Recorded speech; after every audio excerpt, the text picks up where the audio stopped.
El título de esta breve anécdota o historia te sonará pues muy curioso, ¿no? La República, eh, los 49 y una flor. ¿Qué tendrán en relación eso? Mira, te empiezo a contar. Eh, Nuestra historia de México ha estado en muchas ocasiones dependiendo de situaciones del extranjero, de intereses del extranjero, en este caso de intereses de nuestro vecino del norte, Estados Unidos. Y es que hubo una vez un botánico por, eh, por afición o por profesión llamado Joel Roberts Poinsett, que fue enviado como espía a México precisamente. Estados Unidos lo mandó para que empezara él a sembrar, ya que le era muy conocido esto de la botánica, para sembrar la semillita de ese nuevo término que ellos ya estaban en las que ya estaban instaurados y que nosotros aún todavía no. Esto fue en 1822, te cuento, un poquito antes quizá. Este señor tenía que venir a sembrar la semilla de la república. ¿Qué es una república? Bueno, una república es una nación que está constituida de estados.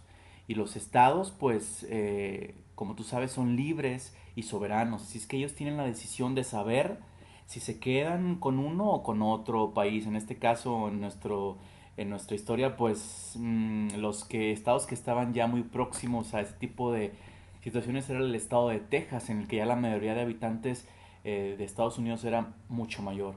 A Estados Unidos le convenía que la monarquía terminara y que se volviera república para precisamente hacer esto, que la mayoría de los colonos que vivían ya en las partes de México, en la parte muy al norte de México, que fue la parte que nos quitaron, pues decidieran libremente si quedarse con México o quedarse con Estados Unidos. Por eso le convenía a Estados Unidos que México se convirtiera en una república. Y el que vino precisamente a sembrar esa espinita o esa semilla fue este personaje llamado Poinsett, quien en 1822 vino a México a tratar de persuadir o tratar de platicar con el imperio de Agustín de Iturbide, pero este pues le negó la entrada porque sabía más o menos a qué venía.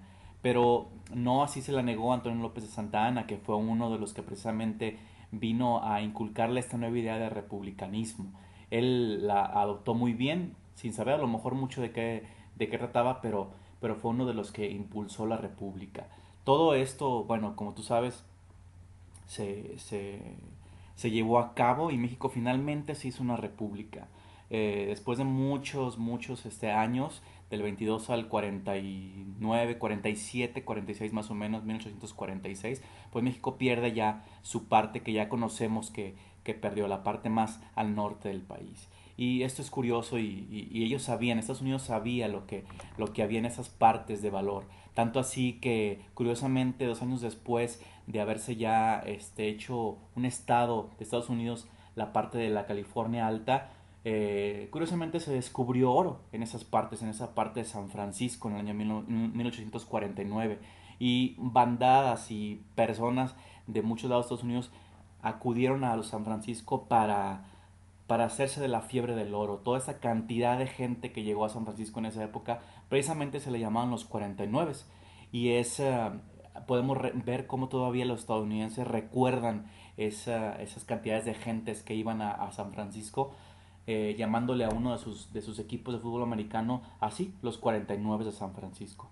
Ese señor Poinsett, aparte de venir a pues sembrarnos esa curiosidad del republicanismo, pues se llevó algo de nosotros, ¿no? Se llevó la flor de la Nochebuena, se la llevó a Estados Unidos, donde no la conocían, y bueno, ya hoy en día es conocida como la poinsettia, la poinsett, la flor poinsett, precisamente por él, porque él fue el que la introdujo a Estados Unidos. Curioso, ¿verdad? Curioso cómo una persona pudo venir a cambiar todo esto. Y te dejo esos datos, cómo nos convertimos en república, cómo se hicieron los 49 de San Francisco y cómo esa flor que llamada aquí Nochebuena ya se convirtió en la poinsettia.